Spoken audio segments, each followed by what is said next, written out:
오늘은 피부에 생긴 암 중에서도 균상식육종이라는 생소한 병과 보험금 분쟁에 대해 이야기해 보겠습니다. 균상식육종이라는 말이 좀 낯설지. 근데 이 병은 피부에서 시작된 어떤 T세포 림프종, 혈액암의 일종인데 전문 명칭은 쿠타니우스 T셀 림포마라고 해.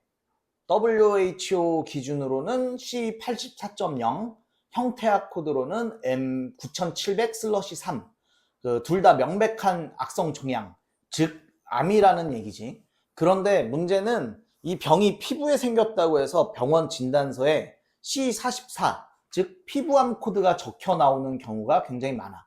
그래서 보험사 입장에서는 C44면 소외감이죠 하고 뭐 200에서 500만 원 정도만 지급하고 끝내는 거지. 실제로는 그 수천만 원까지도 받을 수 있는 고액암인데 말이야.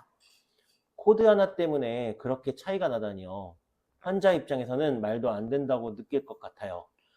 맞아. 실제로 병은 암인데 진단서 표현이나 코드가 다르면 보험금은 확 줄 수도 있어.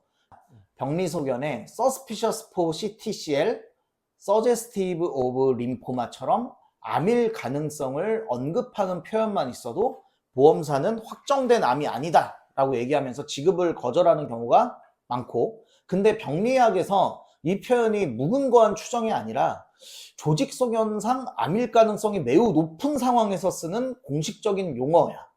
실제로 암 진단의 첫 단계에서 이런 식의 소견이 좀 흔하게 쓰이고 검사 진행 후에 확진으로 이어지는 경우가 많아.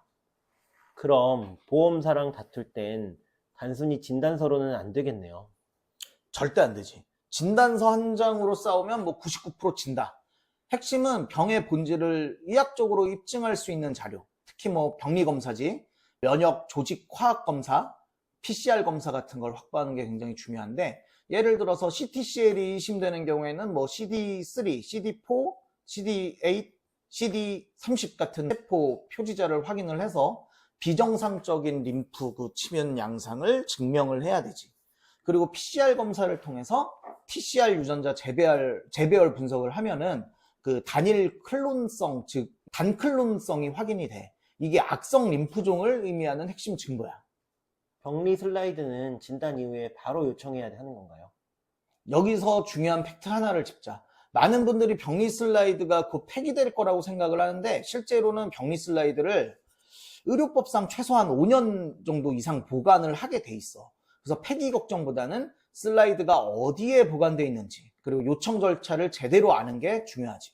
환자 본인이나 보호자는 슬라이드 복사본이나 원본 열람 요청을 할 수가 있어. 병원에서 이유 없이 거부하면 법적으로 문제가 생기지.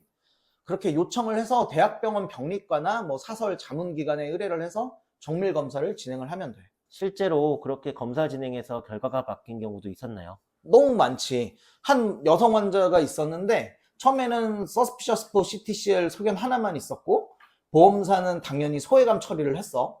근데 우리가 병리 슬라이드를 확보를 해서 CD 마커 검사랑 PCR 검사를 진행을 했지. 그 결과는 T세포 림프종이 확정이 됐어. 그리고 자문 보고서도 새로 작성을 해서 보험사에 재제출했고, 결국 보험사 입장도 바뀌었고 암보험금 전액 수령을 했지. 핵심은 뭐냐면 단계별로 자료를 정확히 갖추고 대응했다는 점이야. 그럼 보험사 자문이 한번 끝났더라도 뒤집을 수 있는 거네요. 그럼 보험사 자문은 절대적인 게 아니야. 새로운 병리 소견이나 뭐 추가 검사 자료가 있으면 재자문 요청이 가능할 거고, 필요하면 금감원 분쟁 조정 신청, 그리고 또 법원에 민사 소송도 할 수 있어. 특히 자문이 기존에 뭐 CD 마커나 PCR 검사 없이 내린 의견이라면 그걸 근거로 의학적으로 불완전한 판단이었다고 반박할 수가 있지. 이건 자료와 논리 싸움이야. 시청자 입장에선 어떤 행동부터 시작해야 할까요? 딱 3단계 정도로 정리가 될 것 같은데, 첫 번째는 진단서의 코드를 확인을 해야 돼. C44 아니면 C84.0이 나와 있어야지.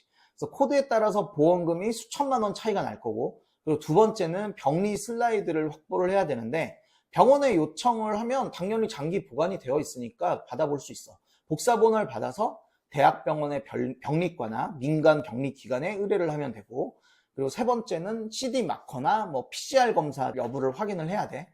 없으면 반드시 추가를 해야 되고, 검사 결과는 암 입증의 핵심 무기가 돼. 그 이후에 보험사의 자문을 재요청하거나 필요하면 분쟁 조정 신청으로 넘어가면 되고, 혼자서 판단하지 말고 전문가랑 상의하면서 단계를 밟는 게 핵심이지. 이건 단순히 보험금 청구 문제가 아니라 말 그대로 케이스 전체를 하나의 사건처럼 다뤄야겠네요. 맞아. 진단서 한 장에만 의존하는 순간 보험사는 그 틈을 파고든다. 표현이 애매하다, 뭐 확진 아니다, 검사 안 했다, 이런 논리로 보험금을 거절하거나 깎는 건데, 그래서 나는 이걸 강조해. 이건 진단서 문제가 아니다. 자료와 전략의 문제다. 마지막으로 꼭 기억을 해야 되는 게, 균상식육종은 생소할지 몰라도 뭐 의학적으로 명백한 T세포 림프종, 일반암이야. 피부에 생겼다고 해서 피부암으로 착각하면 안 되고, 보험금 분쟁은 슬라이드를 확보하고 정밀 검사나 자문 전략, 이렇게 단계적으로 준비를 하면 충분히 판을 뒤집을 수 있다. 진단서 한 줄 때문에 억울하게 손해를 보시는 분이 없었으면 좋겠다. 제대로 대응하면 결과는 반드시 바뀔 수 있습니다.